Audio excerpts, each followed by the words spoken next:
Hello, I'm Emma-Louise Coffey and you're welcome to The Dairy Edge, the Teagasc Dairy podcast. We're bringing you the latest information, insights and opinion to improve dairy farm performance. With Budget 2020 announced in the last few days, financial specialist Kevin Connolly briefs us on the measures, taxes and relief schemes that affect dairy farmers. The general view on Budget 2020 was there wasn't an awful lot in it specific to agriculture that's going to affect farming and primary farming directly. I suppose one of the first things that people hone in on when budget comes around is the income tax side. Was there any change on income taxation that's going to hit individuals in the pocket straight away? And there was no change in the headline rates of income tax, personal income tax. So the 20% rate, the 40% rate stayed the same. How those rates are applied, in other words, the tax band stayed exactly the same. There was no change there. There's no change in PRSI rates for farmers either. It stayed the same, 4%, and no change in the universal social charge as well. It stayed exactly as it was. So I suppose while there's no saving there, it's positive that it didn't go the other way, and some of those didn't go negatively against people and end up costing them more in taxation.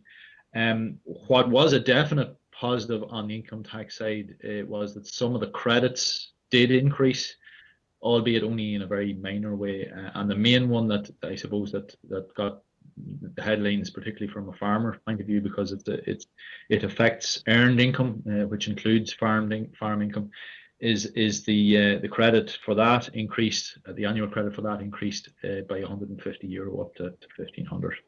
And I suppose the significance of those credits are that they come directly off the final tax bill, so they're quite significant. And the other credit that did take a jump as well for those farmers that have only one income coming into the household, and one spouse is staying at home to mind children and so on, is the home carers credit also increased. So that was a positive, but I suppose it's fairly minor. And for those farmers that are in companies, one of the first things that they look for is, was there any change in corporation tax? And it was fairly clear in the budget speech. The Minister for Finance came out very strong that there was no intention to do anything with the headline rate of corporation tax, which stays at 12.5%. So that's good news. So on the income tax side, really, it was fairly good news in that there was no increase in any of the rates, and there was a little bit of trimming down of the potential final tax bill with the increase in credits. And I suppose then that the big thing at the tip of our tongue when we're looking at budget and I suppose the economy at the moment is Brexit, and there are some provisions in this year's budget for a no-deal Brexit. What have we seen there in terms of the ag sector? Yeah, I mean, it was labelled very much a Brexit budget and a carbon budget. And on the Brexit side, there were initiatives announced or money kind of set aside, some of it to kick in relatively quickly, regardless of how the Brexit negotiations were to go. And then some of it was provisional on the worst case no deal scenario Brexit. And I suppose the main focus of some of the funding was towards the sectors that are going to perceive to be the most hardest hit under Brexit. There was a total fund for Brexit contingency fund, as it was labelled, of 650 million, and that was very much kind of targeted towards a no deal scenario. And out of that, 110 million was specifically ring fenced for agriculture, and under the control of the Department of Agriculture, Food and the Marine to kind of divvy out as they see fit.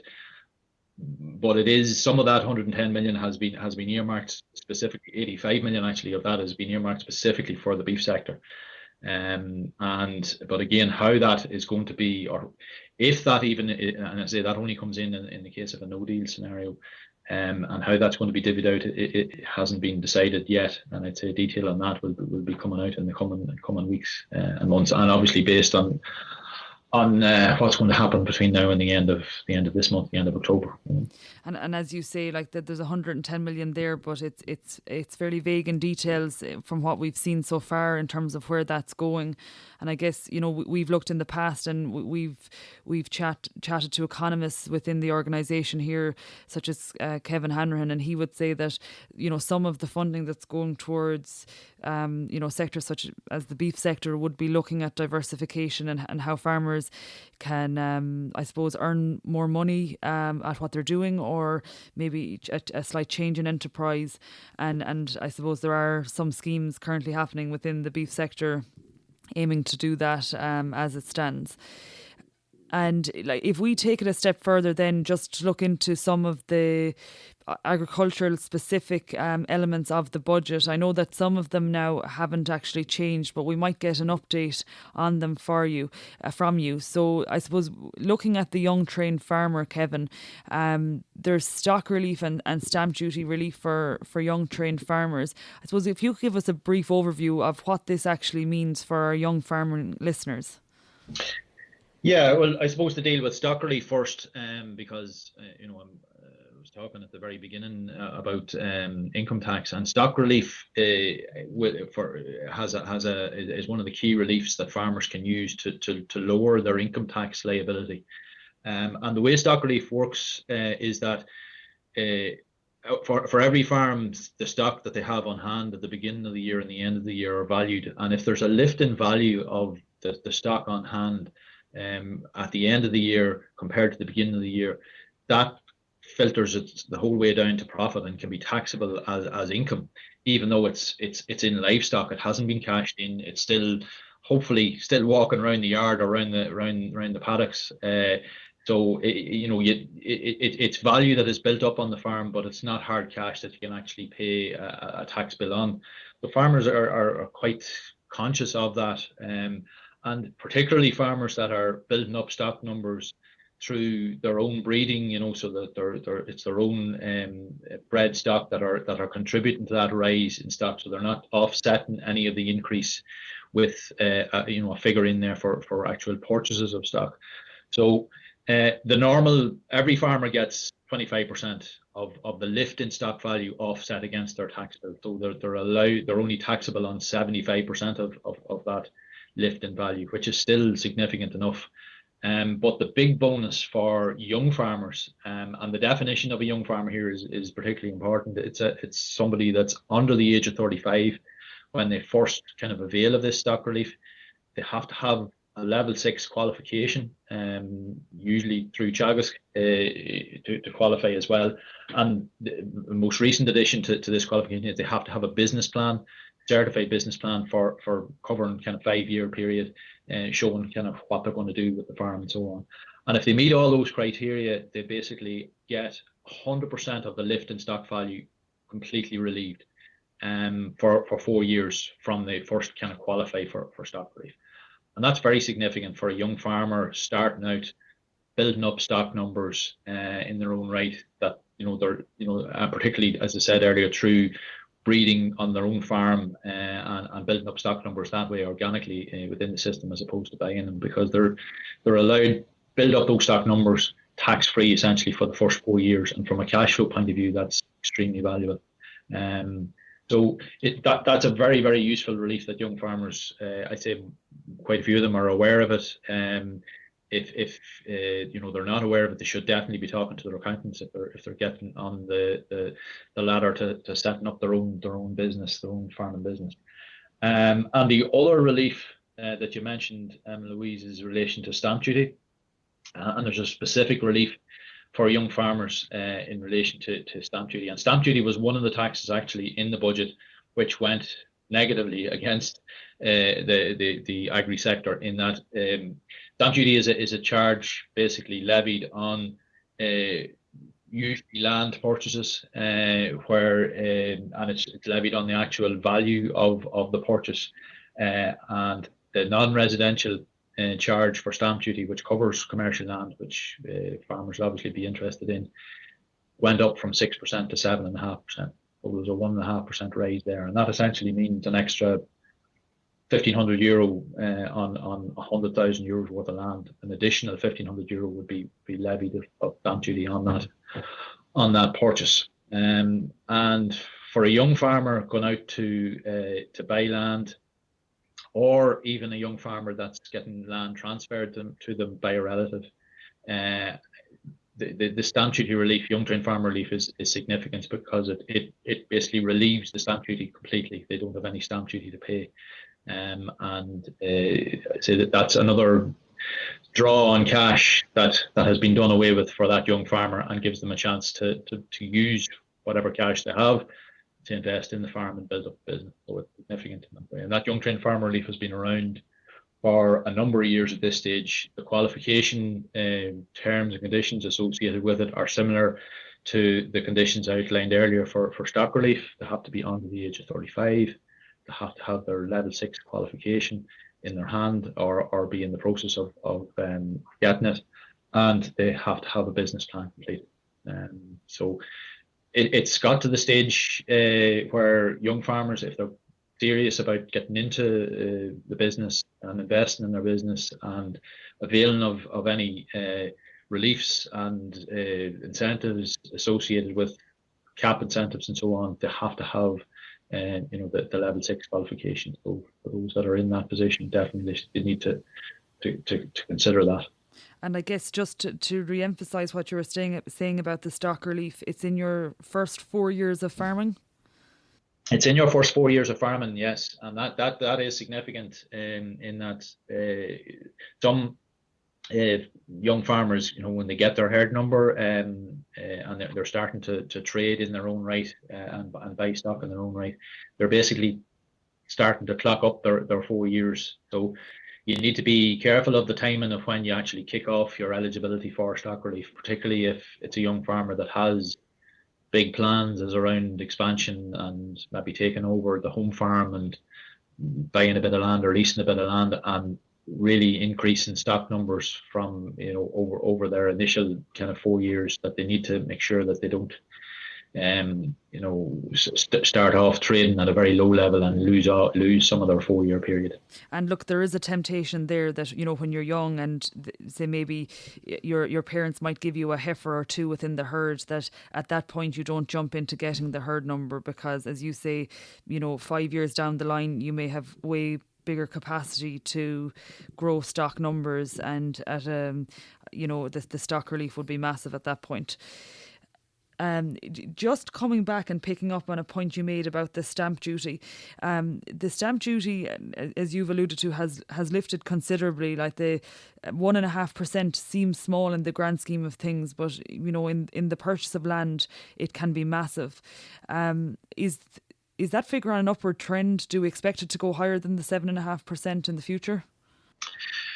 It's hard to know, Emma-Louise. I mean, it wasn't kind of signposted that was going to happen. It came out the day of the budget that there was a potential for an increase in stamp duty. It hadn't been flagged before then.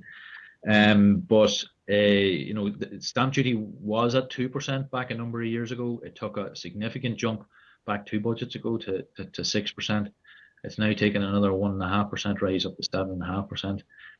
If we go back maybe 15 years ago, it was at 9% at one stage on a sliding scale. In other words, that you started off, the first 20 grand was at 2% and the next 10 grand was at 3% and so on. But it went up as far as 9%. Once you crossed a certain level, the balance was at 9%. So historically stamp duty rates have been higher. I know it's seen as quite a penal tax in that it taxes trades and land.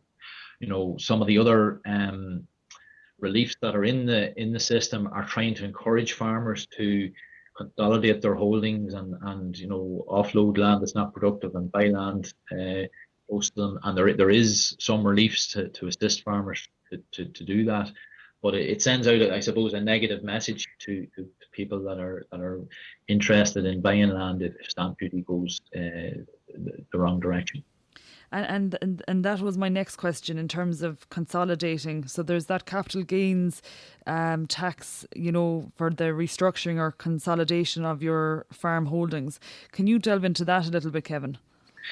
Yeah, and there's two angles to that. There's actually the capital gains side, and there's the stamp duty side, and I'll deal with both of them because they're closely related, and there is a relief that deals with both, thankfully.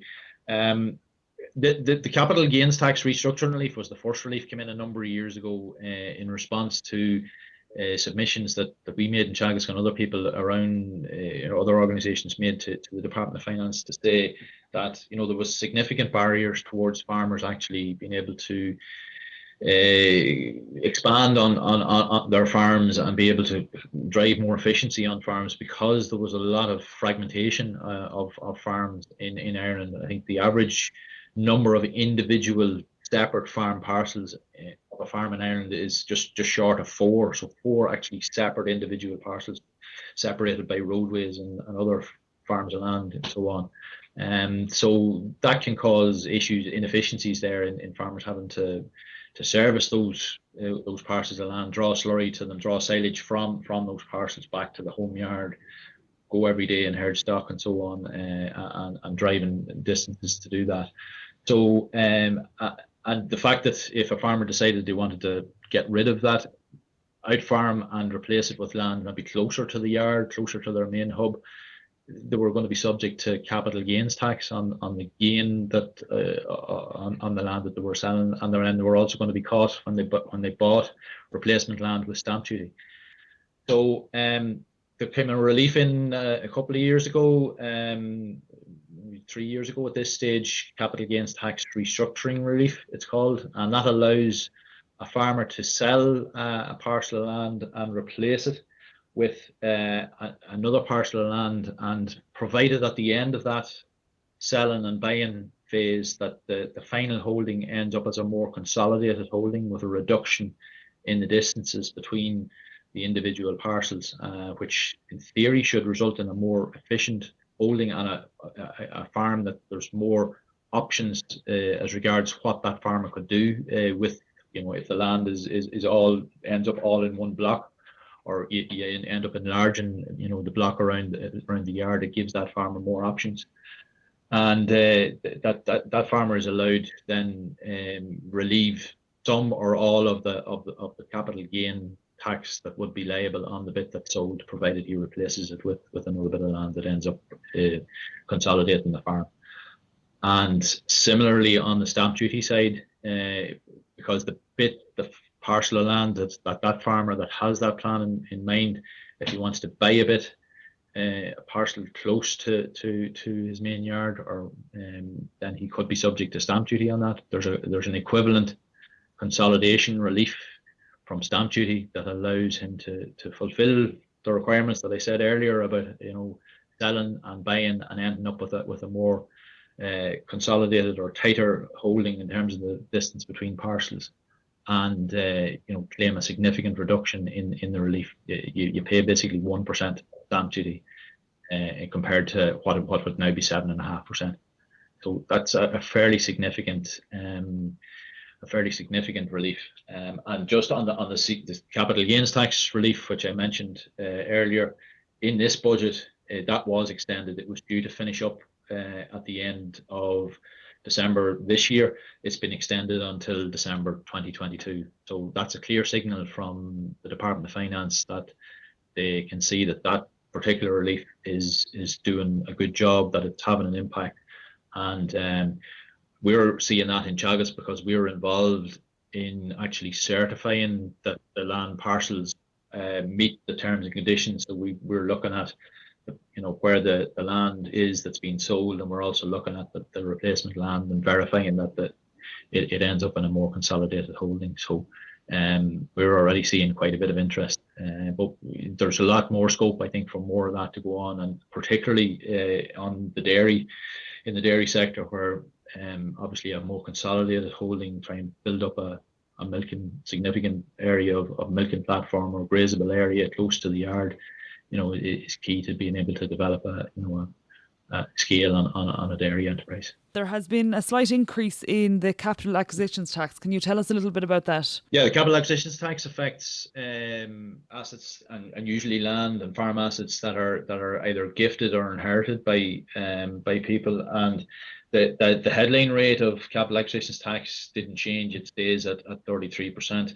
But what did change, and which is a positive that came out of this budget, was that the actual tax-free threshold for affecting sons or daughters that receive gifts or inheritances from their parents, that actually increased by 15,000 to 335,000. And that's a lifetime threshold, so it's based on lifetime transfers. But if you take that in combination with agricultural relief that's there from capital acquisitions tax, which reduces the value of the asset provided various conditions are met, it reduces the value of the asset down to 10% of its value, and then that's compared against the threshold.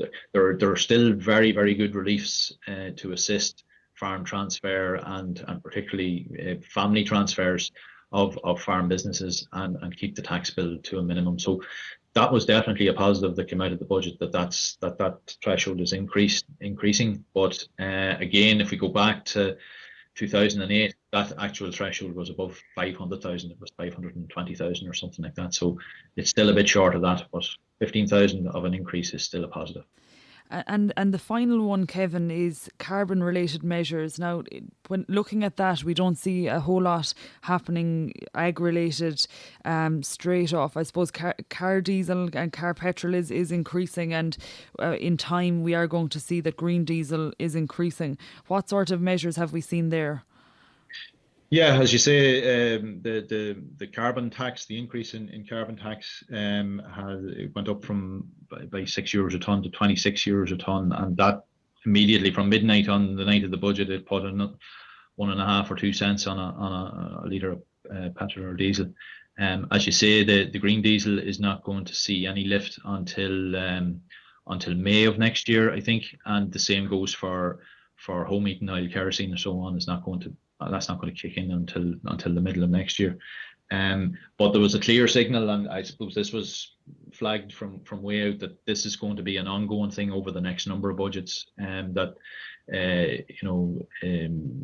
fuel and particularly kind of the diesels and so on are going to be hit with this carbon tax. The intention is to go from €26 as it is now up as far as €80 for a tonne that's going to be happening over the next number of budgets. So there's a clear kind of signal there that this is going to kick in over the next number of years. VRT then on for people that are buying diesel cars or petrol cars, or particularly diesel cars, there's a change in the VRT. There was a surcharge on diesel, charge of 1% surcharge, and that's been replaced by a nitrous oxide charge, and that's kicking in from the 1st of January next year, and trying to target those cars that are putting out what are seen to be detrimental levels of nitrous oxide, and hit them with a bigger charge.